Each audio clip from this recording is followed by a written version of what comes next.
시청자 여러분 안녕하십니까? 김동수입니다. 선거 부정으로 대한민국이 죽어가고 있다, 이런 내용으로 여러분과 함께 하겠습니다. 이재명에 대한 이야기입니다. 지난 대선에서 이재명 대표가 패배했죠. 그런데 이재명의 꿈은 성사되어 가고 있습니다. 그것이 바로 이재명의 탁월한 정치력인가요? 글쎄, 생각해 볼 여지가 있습니다. 이재명 대표는 지난 국회의원 보궐선거에 당선이 되었습니다. 그리고 더불어민주당 당대표로도 당선이 되었죠. 또 비명 행사 공천으로 지난 22대 국회의원도 당선이 되었고, 당선된 이후에 당 국회 요직을 모두 장악했습니다. 야당에서 제1당이니까 당연히 국회의장을 가질 수가 있습니다. 그런데 제2야당에서는 법사위원장과 운영위원장을 갖는 것이 관례인데도 불구하고 법사위원장과 운영위원장을 야당에서 위촉이 되었습니다. 이게 바로 당을, 국회를 장악한 것 아니겠습니까? 부정부패에 연루돼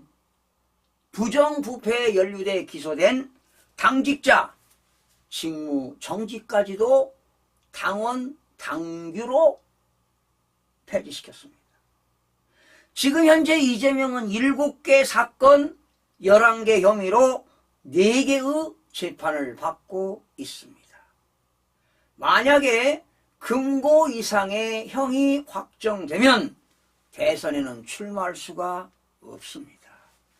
아마도 9월 중에는 공직선거법 공판이 열리고 판결이 나올 건데요. 지금 기추가 주목되고 있습니다. 이재명 수사와 재판을 가로막는 법안을 지금 쏟아내고 있습니다. 심지어 검사와 판사에 대해서는 탄핵 소추를 통해 직무를 정지시키겠다고 준비하고 있습니다. 그래서 지난번 검사 4명을 탄핵 소추안을 발의하지 않았습니까? 그런데 탄핵 소추안 내용을 보게 되면 엉망진창입니다. 엉망진창. 준비도 하지 못하고 그냥 날짜도 틀리고 내용도 틀리고 오자 탈자도 있고요. 그냥 베낀 거지요, 그냥.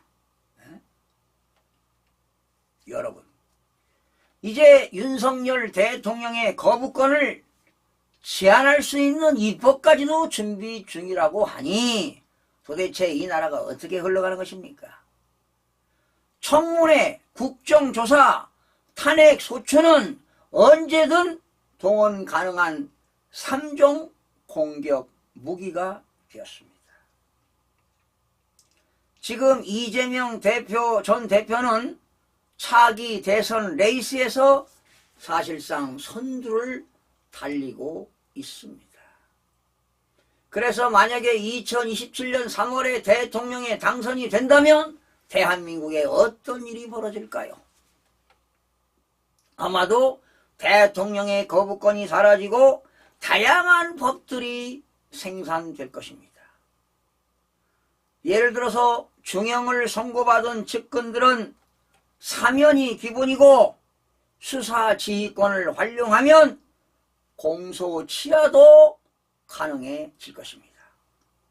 심지어 2020년도에 국가정보원의 수사권이 없어졌지요. 그런데 이번에 어느 의원이 국가정보원의 조사권까지도 박탈시키려는 법안이 나왔습니다. 그렇다면 조사권도 사라질 수도 있습니다. 대한민국의 대의 민주주의가 사라지고 인민민주주의가 수립될 수도 있습니다. 이게 문제입니다. 이게. 그래서 국민들이 지금 대한민국의 이런 정치계가 어떻게 흘러가고 있는가, 입법부, 사법부, 행정부가 제대로 상권 분립이 되지 않고 돌아가는 이 대한민국, 절제절명위기에 처해 있습니다. 여러분, 대한민국은 어디까지나 상권 분립입니다.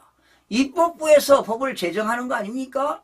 그러면 제정된 법을 행정부가 집행하는 겁니다. 그러면 제대로 집행을 했나 안 했나, 그거는 사법부가 판단하는 것입니다. 그런데 지금 어떻습니까? 거대 야당에서 입법부를 장악하니까 행정부, 사법부까지 장악하려고 하는 거 아니겠습니까? 이런 게 바로 어디서 나온 거냐? 선거 부정으로 나오는 문제가 나타나는 것입니다.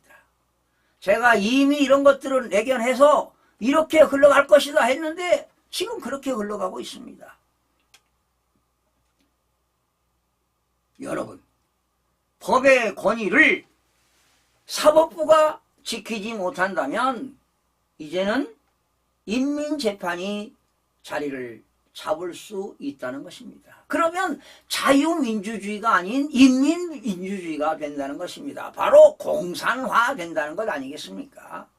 바로 대한민국은 상권 분립은 무너지고 법치주의는 위협을 받는 세상이 될 것입니다. 그렇다면 대한민국의 자유민주주의는 사라지게 된다는 것을 국민 모두가 다 각성하고 인지하고 이 내용을 알아서 국민의 권리가 일어나야 할 것입니다. 시청해 주신 여러분 고맙습니다.